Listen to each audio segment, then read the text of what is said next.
अन्य समाचार पर नजर करिए। राज्य में आवता वावाझोडाने लईने महत्वनो निर्णय करवामां आव्यो छे। अवारनवार आवता वावाझोडाने लईने निर्णय करायो छे। दरिया किनारानी आसपासनी वीज लाइनोमां फेरफार कराशे। वीज लाइनोमां मोटा पाये फेरफार करवामां आवशे। दरियापट्टीना विस्तारमां अंडरग्राउंड वीज वायर नखाशे। 50 किलोमीटर विस्तारमां अंडरग्राउंड वीज वायर नखाशे। केन्द्रीय एजेंसीओ साथे मळीने खूब जल्दी आ कार्य पूर्ण करवामां आवशे।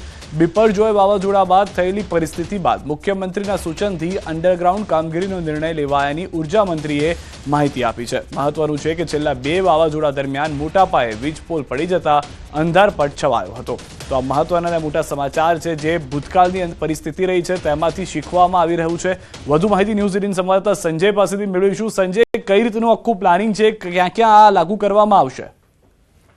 સિદ્ધાર્થ, વિધાનસભામાં ગૃહની જે કામગીરી ચાલી રહી છે ને તેમાં ધારાસભ્ય મહેશ કસવાલા દ્વારા રાજ્યમાં અવારનવાર આવતા વાવાઝોડાને લઈને રાજ્ય સરકાર કઈ રીતના પગલાં લઈ રહી છે તેને લઈને જે પ્રશ્ન પૂછવામાં આવ્યો હતો ને તેના સંદર્ભે જે ઉર્જા મંત્રીએ જે માહિતી આપી છે ને તેમાં દરિયા કિનારા આસપાસના 50 કિમી વિસ્તારમાં વીજ લાઈનોમાં મોટા પાયે ફેરફાર કરવામાં આવશે તે પ્રકારની વિગતો આપવામાં આવી છે। સાથે છેલ્લા 2 વાવાઝોડા દરમિયાન મોટા પાયે વીજ પોલ પડી ગયા હોવાનું જે ધ્યાને આવ્યું હતું ને ઘણા એવા ગ્રામ્ય વિસ્તારો જે છે, ઘણા એવા વિસ્તારો છે કે જ્યાં અંધારપટ છવાયો હતો અને દરિયાપટ્ટીના વિસ્તારો જે છે ત્યાં અંધારપટ છવાયો હતો અને તેને ધ્યાને લઈને દરિયાપટ્ટીના 50 કિમી વિસ્તારમાં અંડરગ્રાઉન્ડ વીજ વાયર નાખવાની કામગીરી કરવામાં આવશે તે પ્રકારની માહિતી આપવામાં આવી છે।